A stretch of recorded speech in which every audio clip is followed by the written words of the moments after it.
Bismillahirrahmanirrahim. Assalamualaikum warahmatullahi wabarakatuh. Alhamdulillahi rabbil alamin. Allahumma salli ala sayyidina Muhammadin wa ala alihi wa ashabihi ajma'in. Pemirsa Baziyat Feminis dimanapun berada, pada kesempatan kali ini saya ingin berbagi seputar hal-hal yang terkandung di dalam surah Al-Kahfi yang mungkin tidak banyak di antara kita yang kemudian mengetahuinya.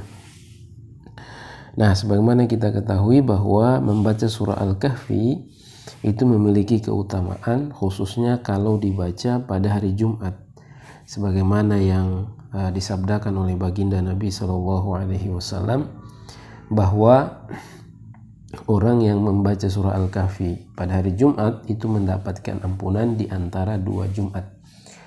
Nah, pada kesempatan kali ini ya saya ingin mengulas tentang hal-hal yang terdapat dalam surah Al-Kahfi tetapi belum banyak mungkin diketahui oleh para pembacanya. Nah, yang pertama adalah sebagaimana apa yang difirmankan oleh Allah Subhanahu wa taala di dalam surah Al-Kahfi ini, khususnya ayat yang ke-62 ya. Nah, di sini kalau kita lihat Allah berfirman, falamma jawaza, ya, maka ketika kemudian mereka berdua berjalan lebih jauh, ya. Berdua di sini adalah Nabi Musa alaihissalam bersama dengan muridnya. Nah, qala li fatahu, ya. Nabi Musa kemudian berkata kepada pemudanya. Nah, fata ini artinya pemuda, pemirsa. Nah, atina goda'ana, ya, berikan makan siang kita, ya. Dimana kemudian makan siang kita. Nah, fata ini pemirsa, pemuda ini, ya, tahukah pemirsa bahwa pemuda yang membersamai Nabi Musa alaihissalam ini di kemudian hari dia juga menjadi nabi, ya. Jadi pemuda inilah yang kemudian menjadi seorang nabi yang spesial, sebagaimana dijelaskan oleh baginda Nabi SAW, yakni Nabi Yusha bin Nun, ya, seorang nabi yang Allah Subhanahu wa taala tahan matahari untuknya. Ya, jadi tidak pernah matahari itu ditahan kecuali untuk Nabi Yusha.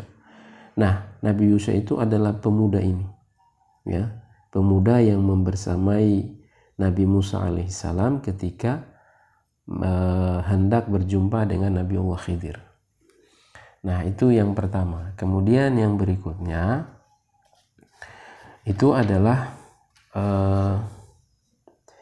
kisah tentang Zulkarnain, ya. Nah, kisah tentang Zulkarnain yang mana kemudian Zulkarnain ini diperselisihkan oleh para ulama apakah beliau itu adalah seorang nabi, ya, ataukah bukan, ya. Ada yang mengatakan bahwa beliau itu adalah seorang nabi, ya. Jadi sekedar informasi bagi pemirsa bahwa Zulkarnain yang dimaksud di sini adalah bukan Zulkarnain yang seringkali disebut di sejarah pada masa kita, ya, yakni Alexander, ya, Alexander Agung yang berasal dari Makedonia. Nah, tapi Zulkarnain yang dimaksud di dalam surah Al-Kahfi ini itu adalah seorang tokoh, ya, yang hidup di masanya Nabi Ibrahim alaihissalam, ya. Bahkan dalam penjelasan para ulama itu Zulkarnain ini pernah tawaf bersama dengan baginda Nabiullah Ibrahim alaihissalam. Nah, di antara dalil yang digunakan oleh mereka yang menganggap bahwasanya menganggap bahwasanya Zulkarnain ini adalah seorang nabi, ya, itu adalah firman Allah surah Al-Kahfi ayat 86 ini, ya.